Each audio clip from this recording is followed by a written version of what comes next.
Hello बच्चों, let's see this question. This question से तो find the force attraction for between two glass plates separated by distance h equal to 0.10 mm after a water drop of mass 70 mg was introduced between them. The wetting is assumed to be complete. तो यहाँ पे देखिए आपके पास हो क्या रहा है कि बेसिकली आपके पास दो ग्लास प्लेट है इस प्रकार से, और इसमें क्या कर रखा है, वाटर ड्रॉप इंट्रोड्यूस कर रखी है। तो वाटर ड्रॉप जो होती है आपके पास, अगर इसका फ्रंट व्यू देखें तो आपका जो मेनिस्कस है वो इस तरह से शेप लेता है।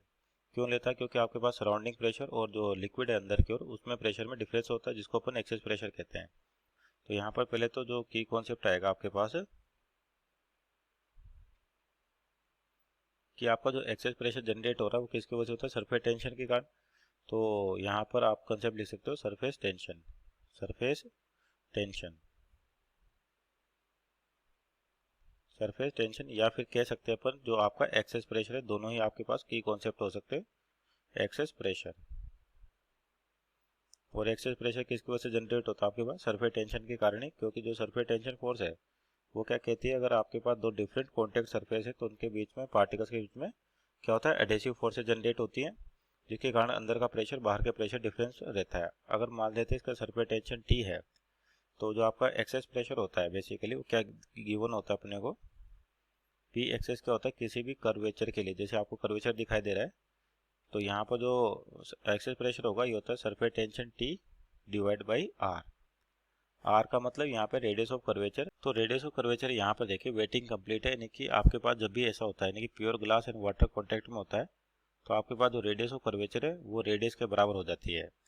तो यानी कि अगर बोल दे कि इसकी रेडियस कितनी आर है, तो आपका जो रेडियस ऑफ कर्वेचर आर है वो किसके बराबर होता है? ट्यूब रेडियस के बराबर हो जाएगा अगर वेटिंग एक्शन कंप्लीट है। तो यानी कि इसको लिख सकते हैं अपन टी बाई आर। तो यहाँ पे जो आर हो गया ये क्या कहलाता है? रेडियस कहलाएगा। और अपने को यहाँ पर डिफरेंस दे रखा है दोनों के बीच में, एच जो डायमीटर की तरह काम करेगा। तो इसको क्या लिख सकते हैं अपन? आर को डी बाई टू, तो ये हो जाएगा 2 times of T upon D. ये कैसे बिहेव करेगा आपका? एच डायमीटर की तरह। तो यानी कि हो जाएगा 2t बाई एच। और एच की वैल्यू दे रखी है अपने कितनी? 0.10 mm, यानी कि 0.10 इंटू 10⁻³ मीटर में बदले तो 0.10 इंटू 10⁻³ मीटर। तो अब देखिए यहाँ पर एक्सेस प्रेशर आपका इधर भी जनरेट होगा और इधर भी जनरेट होगा। तो जो इस एक्सेस प्रेशर के कारण ही क्या होता है आपके बीच, दोनों की प्लेटों के बीच में अट्रैक्शन फोर्स जनरेट होता है।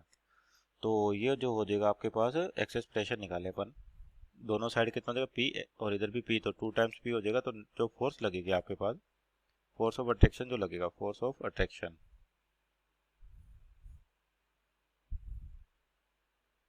इन दोनों प्लेटों के बीच में, तो फोर्स ऑफ अट्रैक्शन हो जाएगा कितना? हो जाएगा आपके पास 2 कितना दे रखा? T by D. तो ये तो हो गया प्रेशर और इनटू एरिया। और एक कौन सा एरिया होगा आपके पास? एरिया ऑफ कॉन्टैक्ट, यानी कि जब इसका टॉप भी देखेंगे आप, तो आपको क्या होगा? जिस लिक्विड के साथ कितना एरिया कॉन्टैक्ट में।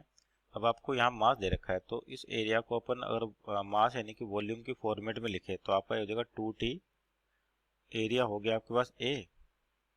अगर इसको क्या करें, डी से मल्टीप्लाई कर दें और डी से डिवाइड कर दें, और डी का मतलब एच, तो ये क्या बन जाएगा? वॉल्यूम बन जाएगा। और इसको डेंसिटी मान लेते हैं रो से मल्टीप्लाई करें और रो से भी डिवाइड कर दें, तो डेंसिटी इंटू वॉल्यूम क्या हो जाएगा? मास हो जाएगा आपके पास।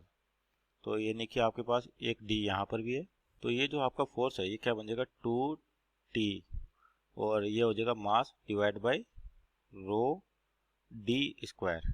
तो ये हो गया आपके पास फोर्स ऑफ अट्रैक्शन प्लेट के बीच में। तो जो वैल्यूज है उस पर वैल्यूज रखे अपन, और आपका जो इसके कारण जो फोर्स ऑफ अट्रैक्शन आ जाएगा कितना आ जाएगा? F equal to 2। Surface tension of water आपके पास होती है 70 डाइन पर सेंटीमीटर। तो 70 डाइन को किस में बदले? अगर आपके न्यूटन में तो 10⁻⁻5 आता है पर सेंटीमीटर, तो सेंटीमीटर को बदले मीटर में तो आ जाएगा 10⁻⁻2 इंटू मास दे रखा 70 मिलीग्राम, यानी कि 70 इंटू 10⁻³ किलोग्राम। और उसके बाद डी स्क्वायर, तो डी कितना? 0.10 इंटू 10⁻³ का होल स्क्वायर।